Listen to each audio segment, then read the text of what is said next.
Municipal కార్మికుల పైన police lathi charge చేయడాన్ని నిరసిస్తూ Addanki municipal workers union federation engineer విభాగం మొత్తం కార్మికులందరూ కలిపి ఈరోజు మచ్చర పాయింట్లో నిరసన కార్యక్రమాన్ని చేపట్టడం జరిగింది.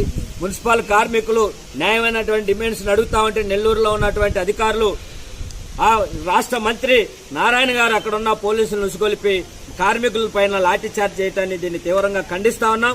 ఈ చర్యని ఎట్టి పరిస్థితుల్లో రాష్ట్రం మొత్తం అమలు చేయాలని చూస్తే రాష్ట్రంలో ఉన్నటువంటి మున్సిపల్ కార్మికులు కన్నటువంటి కార్మికులందరినీ ఏకం చేసి ఈ పోరాటాన్ని నడిపిస్తామని చెప్పేసి తెలియజేస్తున్నాం. కార్మికులు గొంతెమ్మ కోరికలు కాదు, న్యాయమైనటువంటి కోరికల్ని ఆపకాశం ఎత్తేసి ప్రైవేటు వ్యక్తులకి మున్సిపల్ని అప్పచెప్పాలని చేసి ప్రభుత్వం ప్రయత్నం చేస్తా ఉంది. అందులో భాగంగా నెల్లూరులో ప్రయోగశాలగా చేస్తా ఉంది. దీన్ని అడ్డుకున్నందుకు కార్మికుల్ని పోలీసుల చేత కొట్టియటం అనేది దుర్మార్గ చర్య.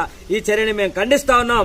ఈ ఒకటే చెబుతా ఉన్నాం, కార్మికుల యొక్క న్యాయమైనటువంటి డిమాండ్ల పరిష్కారం కోసం జరుగుతున్నటువంటి పోరాటంలో కార్మికులందరూ ఏకం చేసి రాబోయే కాలం రాష్ట్ర వ్యాప్తంగా ఈ పోరాటాన్ని ఉధృతం చేస్తామని చెప్పేసి రేపు ఎల్లుండి జరిగేటువంటి నిరసన కార్యక్రమంలో కూడా పాల్గొనాలని చెప్పేసి ఈ సందర్భంగా తెలియజేస్తున్నాం. తెంగరాల వెంకటేశ్వర్లు, CITU, అద్దంకి.